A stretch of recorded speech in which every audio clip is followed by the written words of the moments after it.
जैसा कि पूर्व के भाग में आपने देखा कि श्री कृष्ण जी की परम भक्त बहन मीराबाई मंदिर में जाने के दौरान संत कबीर साहिब के सत्संग में पहुंच जाती है। वहां से हुई ज्ञान चर्चा के बाद मीराबाई ने स्वयं श्री कृष्ण जी साक्षात बात की कि पूर्ण परमेश्वर तो अन्य ही है जिसकी भक्ति मात्र कबीर साहिब के पास थी। कृष्ण जी के कहने पर मीराबाई कबीर साहिब के आदेश से रविदास जी से उपदेश लेती। आगे अब देखते हैं कि मीराबाई को अब सच्ची मोक्ष की राह पर क्या-क्या कठिनाइयां आईं और कैसे मोक्ष प्राप्त किया।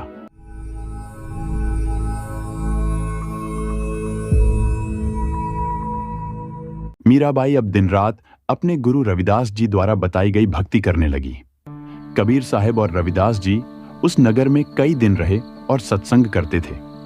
कबीर साहिब ने शाम अंधेरे में सत्संग करने का समय सही ठहराया, क्योंकि दिन में भक्त लोग काम काज और धंधे बाड़ी के कारण आ नहीं पाते थे। शाम को सब खाना खाकर सत्संग सुनने आ जाते थे। मीराबाई भी अब शाम को सत्संग में आने लगी। काफी अंधेरा हो जाता था। उधर नगर का राणा, जो कि मीराबाई का देवर विक्रम सिंह था, मीराबाई के सत्संग मंदिरों में जाने से काफी नाराज था और अब तो मीराबाई रात में भी सत्संग में जाने लगी थी। विक्रम सिंह बहुत कठोर और निर्दयी था। उसने मीराबाई को काफी परेशान किया और कई बार मारने की भी कोशिश की, लेकिन मीराबाई भक्ति में डूबी रहती थी और दिन के बजाय अब हर रोज रात में सत्संग में जाने लगी। बात सुन, ये दिन में मंदिरों और सत्संगों में जाना के कम पड़ है, जो तू अब रातें भी वहीं बिताव है। आज के बाद मने तू घर से बाहर दिखनी ना चाहिए। कान खोल के सुन ले। राणा समाज में अपनी बेइज्जती मानने लगा। वह मीराबाई को हर संभव रोकने के प्रयास करने लगा। एक दिन की बात है, राणा विक्रम सिंह ने अपने बेटे के जन्मदिन के रूप में मीराबाई को मारने की सोची। उसने सारी योजना एक सपेरे को बताई। तन कल एक काम करनी है। एक हार के नकली डिब्बे में जहरीलो सांप लेकर आनो है। ठीक है राणा जी, कर दूंगा यो काम। कल हमारे छोरे का जन्मदिन है, अच्छे से तैयार हो जाना।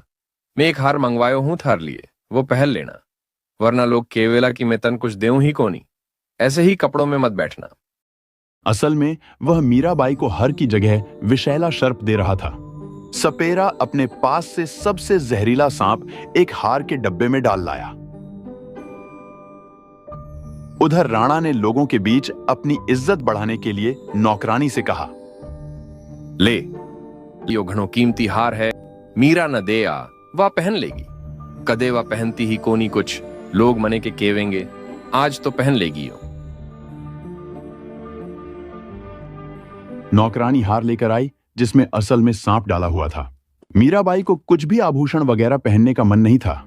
ले बहन, राणा जी घना गुस्सा हो गए हैं, यो हार पहन ले, उन्होंने थार लिए दियो है। ठीक है बहन, यहाँ रखते हैं। लेकिन सोचा कि राणा बाद में दुखी करेगा, इसलिए कुछ देर पहन लूंगी। कुछ देर बाद मीराबाई ने वह डिब्बा खोला तो उसमें से एक बहुत सुंदर हार निकला, जैसा कि आसपास कोई बना ही नहीं सकता था। नौकरानी भी वहीं खड़ी थी। मीराबाई वह पहनकर बैठ गई। कुछ देर बाद राणा आया। उसने सोचा कि सांप ने काट लिया होगा और मर गई होगी। उसने देखा कि मीराबाई एक बहुत कीमती और सुंदर हार पहन बैठी है। अरे दुष्ट को लटाए, यूं हार कठसू लेकर आई है। मने तो पहले ही ध्यान थो कि तू आजकल राता न भी सत्संगा में क्यों जावे है, यूं ही काम करने जावे है। क्या आप भी मने ना तो जीण देवो हो और ना ही मरण, यूं हार खुद ही भेजिया हो और अब कह रहा हो कि मैं लाई हूँ। हाँ राणा जी, यूं तो वो ही है जो आपने भेजा था। मैं भी यही खड़ी देख रही हूँ। राणा के पैरों तले की जमीन खिसक गई। राणा बेइज्जती मानकर वहां से आ गया, क्योंकि उसका काम नहीं बन पाया। क्यों रे, मैं तेरे से हार मंगवायो तो कि सांप मंगवायो तो? उस डब्बे में कोई सांप नहीं तो। राणा जी, मैं तो सांप ही लायो थो, उसमें तो सबसे ज्यादा जहरीलो सांप ही थो। महामूर्ख आदमी, उस डब्बे में कोई सांप नहीं थो, उसमें तो एक हार थो। यो कह के वो होते राणा जी, मेरे कण कहाँ हार थो? मैं तो कभी हार देखियो ही कोनी, वो तो सांप ही थो। सुन, अब की बार एक जहर को भारियो हुओ कटोरो लेकर आ, इसो जहर होनी चाहिए कि पीते ही मर जावे। ठीक है जी राणा जी। अगले दिन सपेरे ने ऐसा ही किया। विष से भरा हुआ एक कटोरा ले आया। राणा वह कटोरा और तलवार लेकर मीराबाई के पास गया।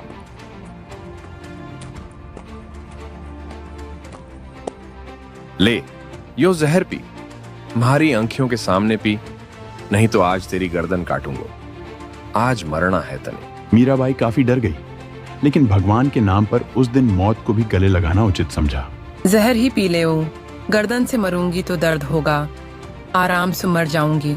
मीराबाई ने जहर का कटोरा लेकर भगवान को याद किया और पी गई। जहर पीते ही मीराबाई का हृदय ठंडा और शांत हो गया। पूर्ण परमेश्वर की रजा से जहर ने अमृत का काम किया। राणा देखता रह गया। उसे विश्वास नहीं हो रहा था कि मीराबाई ने जहर पी लिया। काफी देर तक खड़ा खड़ा मरने का इंतजार करता रहा, लेकिन मीराबाई को और भी शीतलता और आराम महसूस हो रहा था। राणा वहां से चला आया। राणा ने मीराबाई की मां को बुलाया कि उसे समझाए कि वह सत्संग में न जाए। मीराबाई की मां ने आकर उसे खूब समझाया, लेकिन मीराबाई अपनी भक्ति और पद से बिल्कुल भी विचलित नहीं हुई। रोज रोज के कहर से परेशान मीराबाई ने महल त्यागने की सोच ली। एक दिन सत्संग के लिए निकली मीराबाई नगर को छोड़कर चली गई।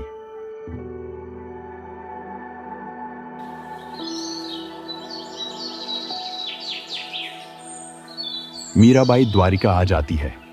कई दिन तक वहां रही।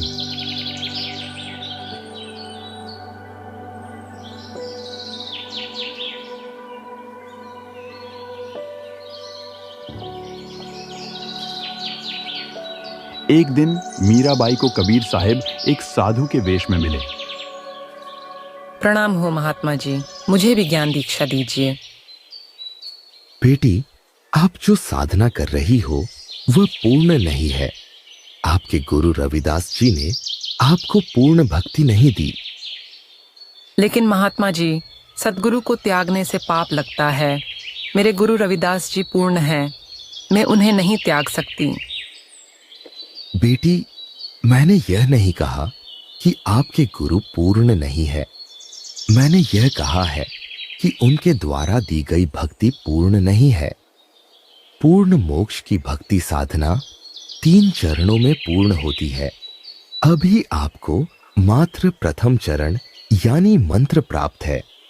इससे आगे भी भक्ति साधना करनी होती है। वो आगे के मंत्र में आपको दूंगा। मेरे से दीक्षा प्राप्त कीजिए। मीराबाई एक बार फिर दौराहे पर खड़ी थी, क्योंकि संत जी का ज्ञान जब ससुराल में सत्संग में जाती थी तो वहां रविदास जी के साथ आए संत कबीर जी के जैसा ही जान पड़ रहा था, इसलिए मना भी नहीं कर पा रही थी। तब कबीर साहब उसी रूप में आ गए जिस रूप में मीराबाई रविदास जी से प्रथम मंत्र प्राप्त करने के दौरान सत्संग सुना करती थी। तब मीराबाई को ज्ञान समझ आया और पूर्ण परमेश्वर कबीर साहब को अपना अंतिम गुरु बनाया और प्रथम मंत्र और सतनाम मंत्र प्राप्त किया। असल में इस प्रकार मीराबाई मोक्ष की हकदार हुई। हालांकि मीराबाई का पूर्ण मोक्ष होना अभी बाकी है, लेकिन उन्हें सत्य भक्ति और मंत्र कबीर साहब से प्राप्त हुए। ये 2D एनिमेशन संत रामपाल जी महाराज के सत्संग प्रवचनों का अंश मात्र है। संपूर्ण आध्यात्मिक ज्ञान प्राप्त करने के लिए अवश्य सुनिए संत रामपाल जी महाराज जी के मंगल प्रवचन। आप संत रामपाल जी महाराज जी के मंगल प्रवचन संत रामपाल जी महाराज एप्लीकेशन पर भी सुन सकते हैं तथा उनके द्वारा लिखी पुस्तकें भी डाउनलोड कर सकते हैं।